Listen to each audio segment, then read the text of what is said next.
insight with an entertaining style like Ian Percy. His ability to connect deeply and personally with any audience is truly remarkable. Most of our planning is what? Economic or ecological? Talk to me. It's economic. You were taught in Management 101, your goals have got to be desirable, attainable, measurable. Right?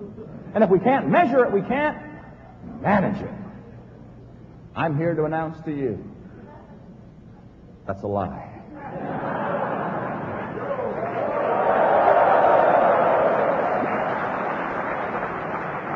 Oh, I'm not against measuring things, but folks, the most important things in your life are not measurable. I know people, mostly of the male persuasion, I'm embarrassed to say, who if somebody at home says, "How much do you love me?" would say 7.2. Wonder why you're upset. It's up a point from last month. Now, guys, write this down. All right, write this down. If somebody at home says, "How much do you love me?" the answer is this much. How many stars are there? Write that down. Because it's an ecological question. You put out annual reports. I get annual reports all the time. Who writes this stuff? Oh, you do. Sorry.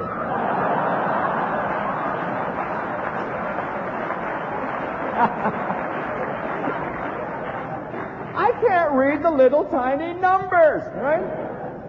I want to see a report one day that's more ecological, because they're also economic, and rightly so. I understand that.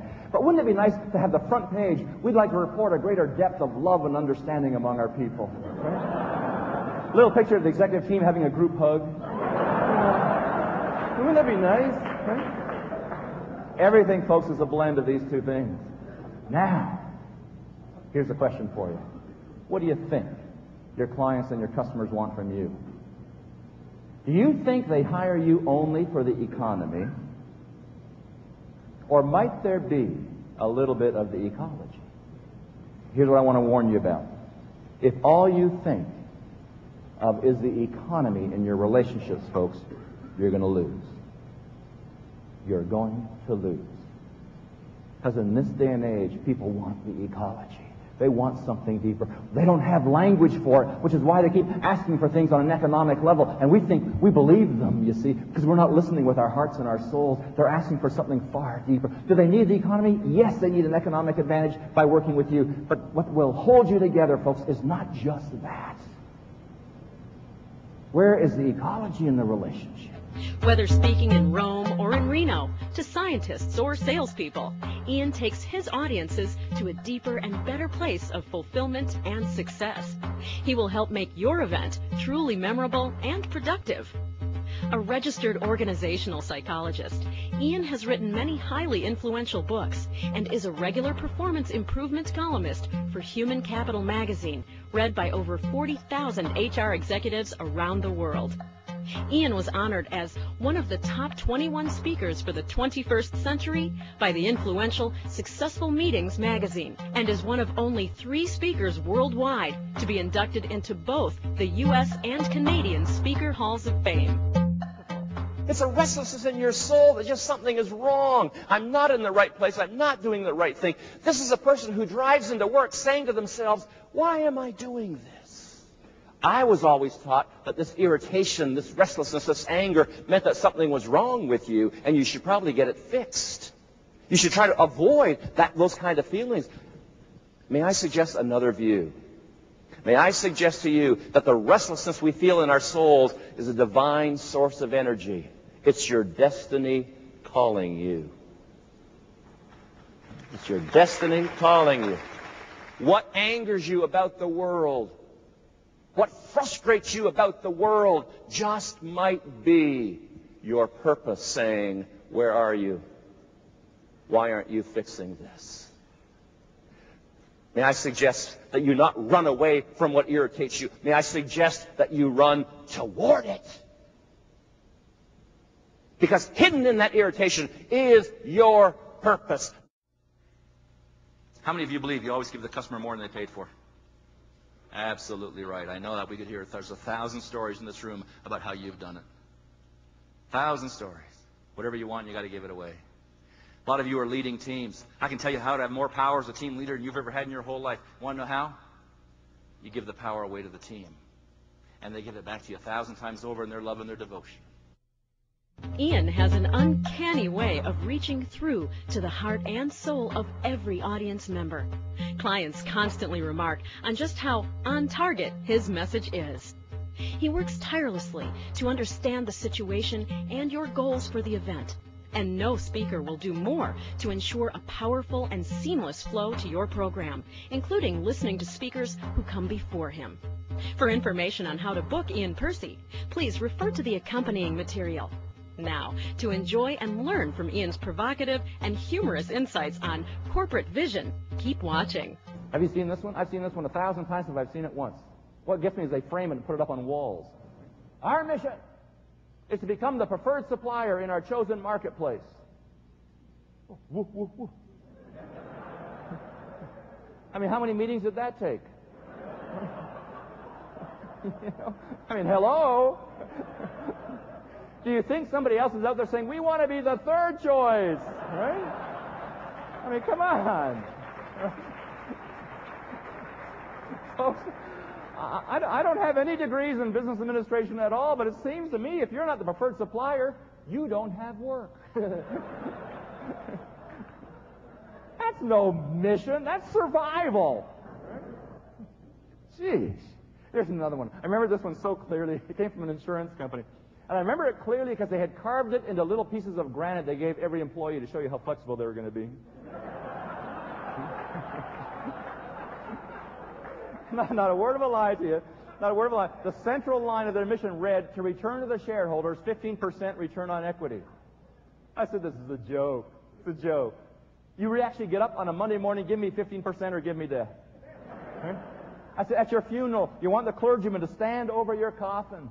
Our dearly departed brother, return to the shareholder, 15% ROE.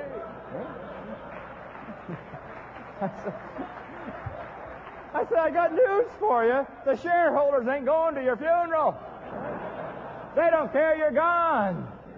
They're sitting back going, next. But you hope your kids show up and talk about what kind of a mom and dad you were.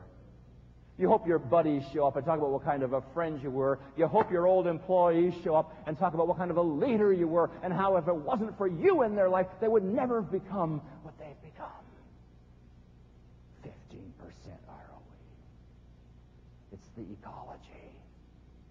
Your mission, your corporate, richly imagined future should be ecological. It should be about the question, why are you doing this?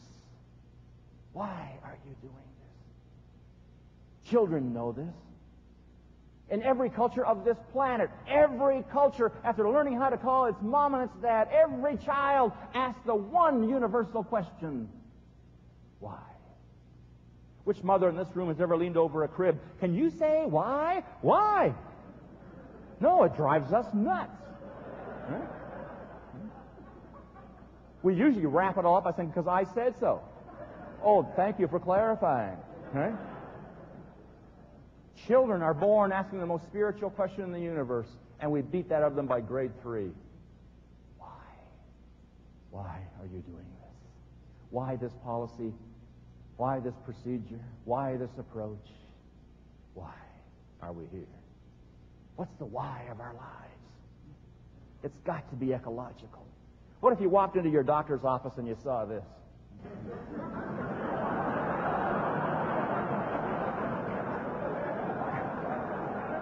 You wouldn't stay for a minute, right? Because it's self-centered and it's selfish. What makes you think your clients really care about how much money you want to make for the next fiscal year? Folks, we have to write richly imagined future statements so clear when our clients read it, it brings tears to their eyes and they say, oh, that's what we want too. Let's do it together. That's when you know you've got something. It's the why. I was watching television a little while ago. Well, I wasn't really watching. It was on. I was working. You know how a lot of us have it. And I wasn't paying attention until the commentator said to somebody on the television, tell us your mission statement. No, that's like ringing a fire bell for me, I'll tell you. So I stopped and I walked over to the TV, and it was a story about two old retired doctors who had set up a health clinic in some poor rural part of the southern United States. And this guy said, tell us your mission statement. And this old guy, long white hair, you could see the tears coming into his eyes. And he said, our mission, he says, is to bring hope and healing to this community without regard to race or income. And then the line that brought tears to my eyes was, and perhaps in the process heal ourselves. I thought, whoa, I am standing on holy ground. That, folks, is precious. How many corporate mission statements make you stand back in awe and reverence and say, oh, I get to do this? What kind of a calling would that be? The richly imagined future. And the secret you see, is to see it so clearly, like it's here. Your children know how to do this. You ever gone on a driving holiday with your kids? Yeah, you're going to Disneyland or someplace, right? You right away to the automobile club. They send you a little booklet, little maps, little felt markers, and you go here, go here, go here. You've done this. Right? The night before you're going to go, you're getting the family together around the kitchen table because you want to get the kids ready. You lay out some rules. Now, first of all, take every toy you own. Right? And you start showing them, we're going to go here, and they show them the little map, and you show them the little brochure of the motel you're going to stay at the first night. Well, on the front cover of every motel brochure is a picture of the pool. Oh, can we go swimming? Can we go swimming? Can we go swimming? Do we join in their excitement as parents? No. What do? Oh, we'll have to wait and see.